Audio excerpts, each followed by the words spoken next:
is being lost to flight cancellations and delays, but he did not give the time frame to quantify the amount he said was being lost.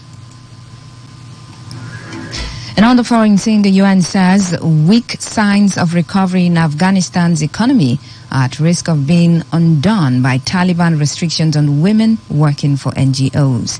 The United Nations Development Programme said donations to the UN are under threat of falling sharply because of the ban on Afghan women working for it. Its report found that the number of families living in poverty had nearly doubled in 2 years. The Taliban said politics should not be linked with humanitarian aid decisions. Afghanistan was pushed into economic collapse when the Taliban took over in 2021, and foreign funds that were being given to the previous regime were frozen.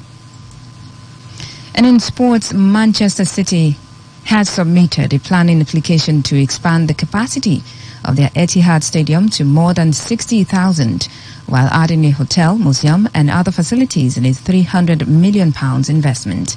The plans will add around 7,000 new seats to the stadium, as well as a new covered fan zone, club shop, museum and 400-bed hotel. Last week, the Etihad was included on the list of 10 stadia which would host matches if the UK and Ireland's joint bid for organising Euro 2028 is successful, with the bid quoting a planned new capacity of 61,000.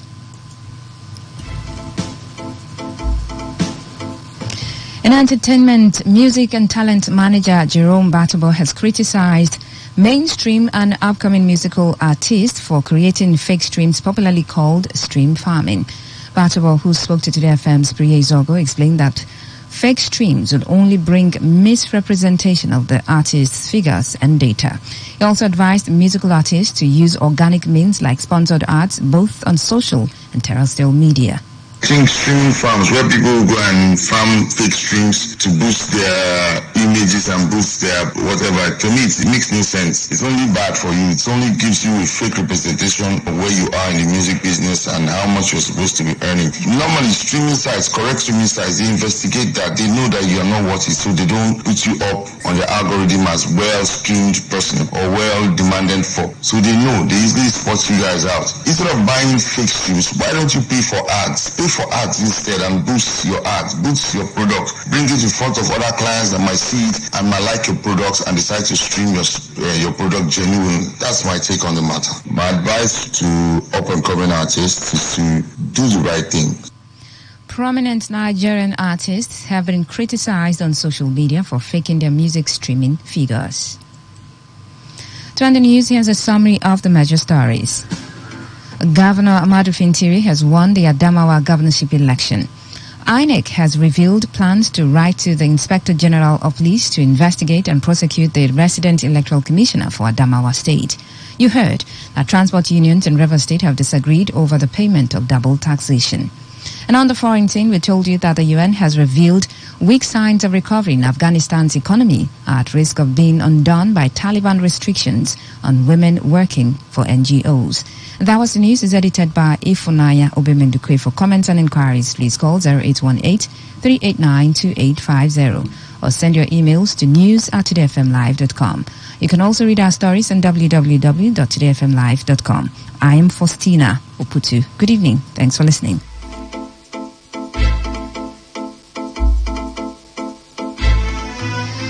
Today's news, today's entertainment, today's sports, today's issues. Today on Today95.1 FM, Port Harcourt. This is Today95.1 FM. To copy this tune, press 9. This is Today 95.1 FM. For current news and information, press 5. They are politicians, all of them. They know what they do. So they know how they attack each other. To stay connected all day, press 1. The person who raised the alarm is the one who made the public know about it. Good afternoon and welcome to the World News and World Premium Talk Radio Station. We are your premium talk radio station. Today 95.1 FM. The station with a unique dial.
Well, good and wonderful evening to you, our lovely listeners, and welcome to another edition of Soccer Nation, the best 15 minutes of football you'll get anywhere on radio. I'm Henry Ogugwa, and I'm here to dish out the latest and trending stories for your listening pleasure.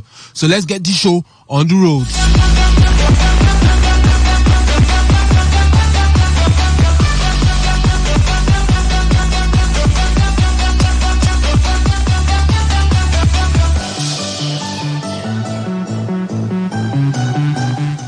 Now we start from the whole front and head over to Ikene as head coach of Remo Stars. Daniel Ogumodede is still optimistic of his team's chances of finishing in the top three as the regular season of the 2022-2023 abridged Nigerian Premier Football League season gradually winds down. Now Remo Stars were held to a 1-1 draw by Group A table toppers Bendel Insurance on Sunday, leaving the Sky Blue Stars in 5th position with 4 games to go. Now, the third consecutive draw for the Ikene side, who started the second stanza strongly by winning the first 2 games. Now, after the game, Ogumodede ruled missed chances for his team's inability to return to winning ways, saying, We were very unlucky. We created a lot of chances, but maybe the boys were anxious, maybe due to the revenge of the first leg.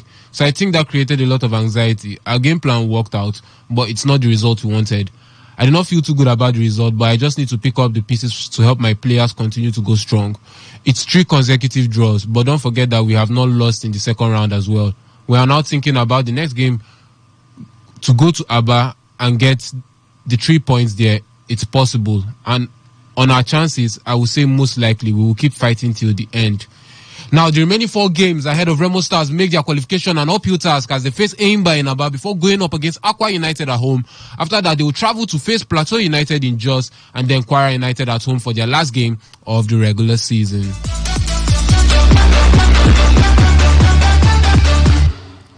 And from there, we head over to Belgium to talk about new Nigerian striking sensation Gift Orban, as he has reportedly piqued the interest of big European teams after his impressive performance for KAA Ghent. Now, FC Barcelona, as well as 2 Portuguese teams, Benfica and Porto, are keeping tabs or a close eye on the 20-year-old star. Now, the Nigerian has established himself as a trailblazer among the East Flemish people after his arrival from Norway. Now, he has 14 goals and 2 assists in 14 games for Ghent, with SL Benfica, FC Porto, and Barcelona sending scouts to monitor his development. Now, Ghent will have a difficult task keeping Orban on board next summer. However, the millions of dollars that will flood into the Alteved will go a long way. Now, the Buffaloes will pay 3.3 million euros for the Nigerian star, value him at 20 million euros.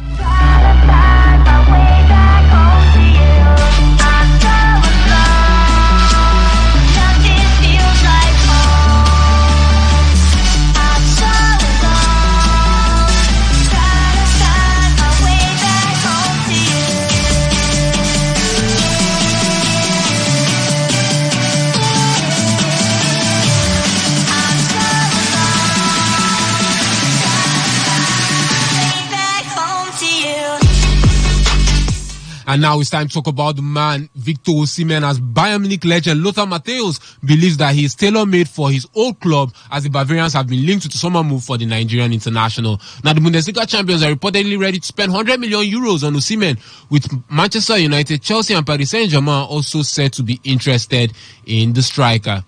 Everyone is talking about Victor Osimhen for his sensational performance at Napoli. You never know if he can do that in Munich, but I think he would be a good fit, Matthäus wrote. Now, the 24-year-old has scored 25 goals in 29 appearances across all competitions for Napoli this season.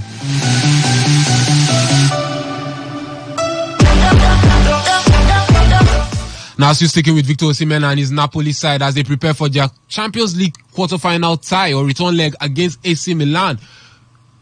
Now, AC Milan manager Stefano Pioli has shared his admiration for the Napoli striker and revealed that his team's plans to stop the Nigerian football star. Now, in the pre-match press conference, Pioli described Osimhen as a strong, powerful, intuitive striker in the box and acknowledged the importance of containing him during the match. Now, Pioli noted that his team has a specific way of playing and that they plan to carry this forward against Napoli. However, Pioli also emphasized the need to read the match and adapt to the situation on the field. He acknowledged that the previous matches with Napoli have been challenging and that his team needs to understand the moments when they need to accelerate or slow down the pace of the game.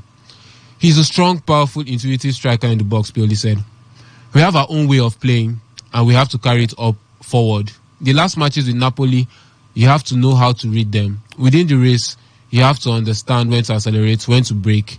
You have to understand the moment. Now, Osimhen has been in impressive form for Napoli this season, scoring 25 goals across all competitions. His pace and power in the box make him a formidable opponent for any team to face. However, AC Milan will be hoping to put a stop to his goal-scoring exploits and advance to the semi-finals of the UEFA Champions League as they have a 1-0 lead to protect from the first leg.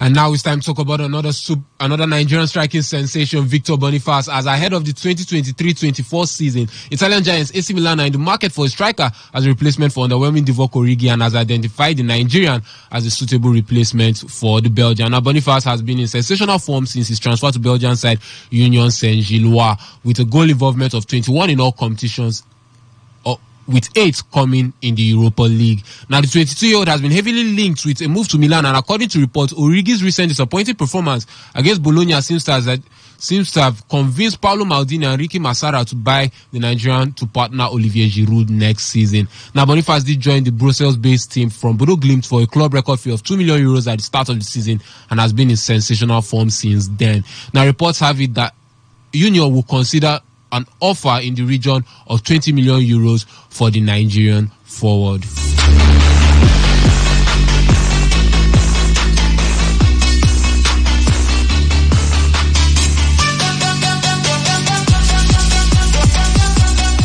And from there, we head over to the global stage as Argentina will host the Under-20 World Cup from May 20th to June 11th, according to FIFA. Now, having been awarded hosting rights, Argentina will also participate in Indonesia's place, since the team had failed to qualify on merit. FIFA is delighted to announce that this year's edition of the FIFA Under-20 World Cup will take place in Argentina as the home of world champions opens its door to tomorrow's superstars of world football, FIFA President Gianni Infantino said. Now, FIFA withdrew hosting rights from Indonesia last month after protests against Israel's participation in the tournament. Now, Indonesia and Israel do not have formal diplomatic relations, and support for the Palestinian cause in the world's most populous Muslim majority nation runs high. Now, Argentina put itself forward as an alternative host, and FIFA conducted an on-site inspection of facilities last week, and the draw is expected to take place on April 21st in Zurich.